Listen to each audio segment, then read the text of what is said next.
Welcome to the Martin Bailey Photography Podcast. It's October 7, 2014, and this is episode 441.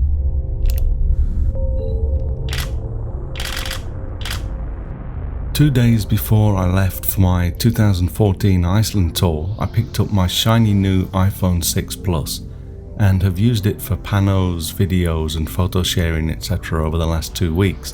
So this week I share my thoughts on the iPhone 6 Plus from 2 weeks in Iceland. This year's Iceland tour and workshop was absolutely amazing again. The group was incredibly talented and fun to travel with, and my experience was enhanced somewhat by the bigger and better iPhone 6 Plus that I took possession of the day it went on sale, just 2 days before I jumped on a plane here in Tokyo and headed across the globe to the wild and wonderful island of Iceland. I'll start my travelogue series next week and work through the tour with the images from each day and concentrate more on the photography aspect, but as I still need a few days to complete my final selection of images, I figured it would be a good chance to update you on the new iPhone.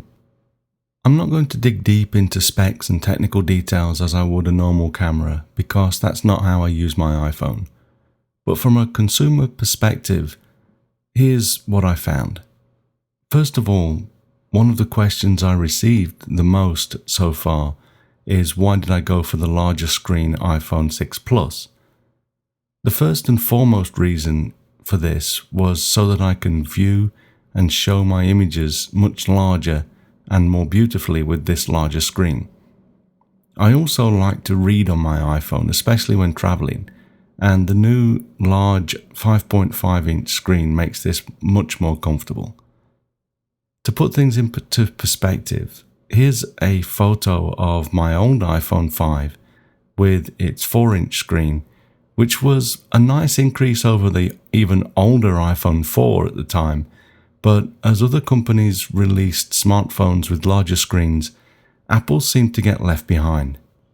The wait was worth it though, as in true Apple style, the new iPhone 6 is beautifully designed and now comes in two larger screen sizes, the 4.7-inch screen and the Plus that we can see on the left in the photo that I've got in the enhanced podcast now and on the blog is the 5.5-inch screen. Don't forget that you can read along with the podcasts or you can check out the images, and today we have some images that you really need to see big to appreciate. So you can check all of that out at mbp.ac/441 for episode 441.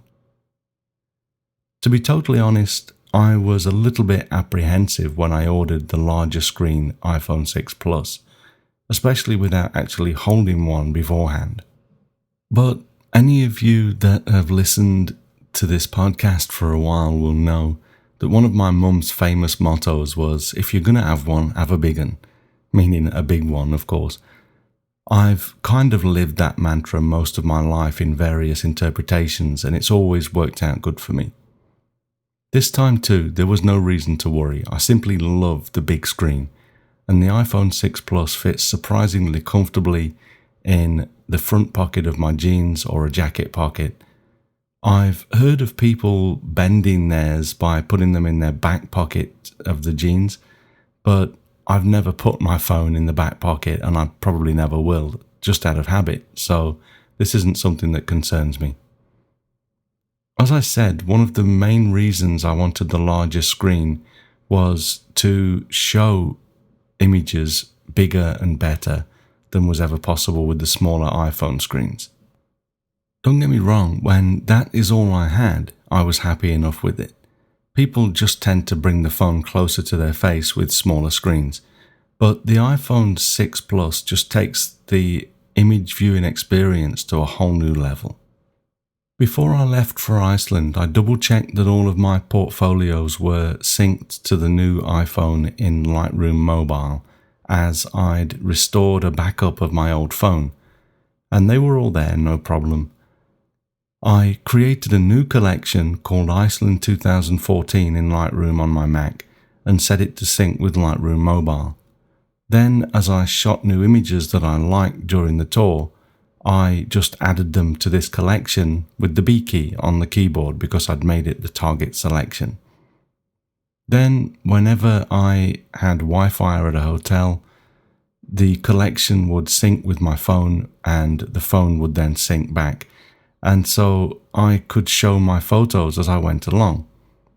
Because I also set up Lightroom Mobile on my wife's phone before I left, she was also able to see my new photos as I made them because they automatically synced as I added images to the Iceland collection.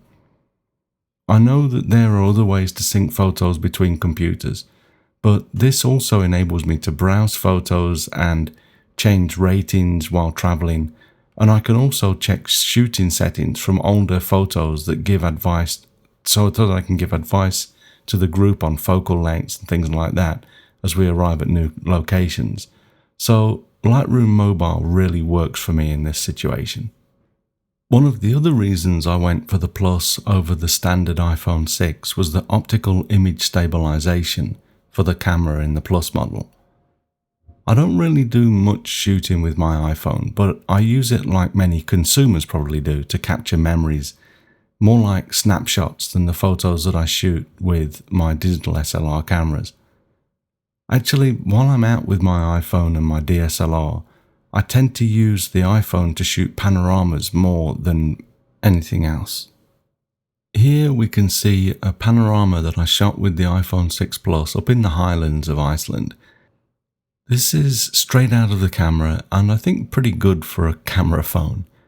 There are a couple of flare spots below the sun, but I'm shooting straight into the sun at that point. Sometimes as you pan across the scene to make this kind of image, if there are people in your shot or objects that are moving, the rolling shutter can cause them to become a little bit deformed. Like these people that I have in this next image, I've circled a couple of them in red, and you can see that because they were moving as I made the panorama, one of them's got a bit of a pinhead, and Henry there on the right in the blue jacket, he's a slim guy, but he's not quite that flat. So go to if you're listening on the Enhanced podcast, do go to the blog and click on the images. I've posted pretty big images for you to take a look at the detail here. Of course, these are saved as JPEGs and can be quite heavily compressed, causing digital artifacts and nasty blotchiness, as in this next photo. The water I can understand a little bit more because it's moving, but the sky, which is pretty much stationary, is pretty nasty in this shot. So I would have hoped to have seen slightly less blotchiness up there. But hey, it's a camera phone, right? All in all, I'd say the camera probably outperformed my expectations. It saves standard photos at 8 megapixels and panoramas up to 43 megapixels, and that's a hefty size and could easily be printed very large if you got a shot that deserved to be printed. The other thing that I found myself doing a lot was shooting video, which is really pretty good with the new optical image stabilization, except for issues that occur when there's a lot of movement. To show you what I mean, I've, both the good and bad, I've put together a quick video just of sample images from the iPhone 6 Plus, all shot from the Iceland tour. And what I would like you to do is to, you're going to have to go to the blog for this, but go to mbp.ac/441 and scroll down to the video, if you're not already there, of course. And there's a video screen in the middle embedded in the post. Go full screen so that you can see all of the detail and just watch the video. And towards the end, the last clip, you'll see a lot of pretty nasty distortion as the whole scene flows by the bus window as I videoed out of that. But you're going to have to go and look at the video for this. I can't really embed this in the Enhanced podcast. I haven't really played with the slow-mo video yet, although that looks like fun. I did shoot some of the video at 60 frames per second, but turned that off when I didn't need it because I figured that could be what's causing the video to shudder there, like as I was shooting subjects with a lot of movement, so I turned that off halfway through. There are a few things that I've not been totally happy with, so I thought I'd mention this before we close.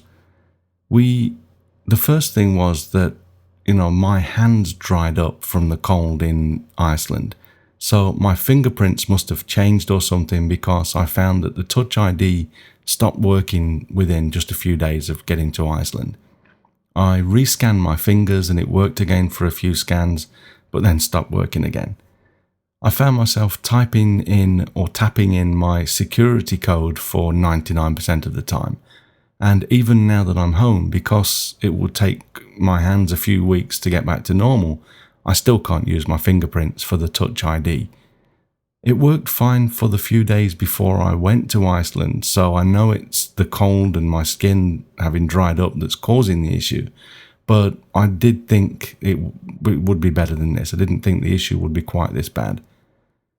I also am not a huge fan, just yet, of the on-off switch on the right side of the phone.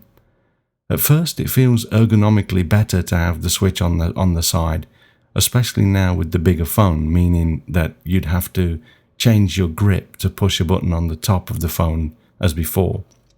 But I often hit the on-off switch after I've put the phone down on a surface, and I constantly find myself pressing the volume buttons on the other side, the left side of the phone, as I grip it to turn the screen off.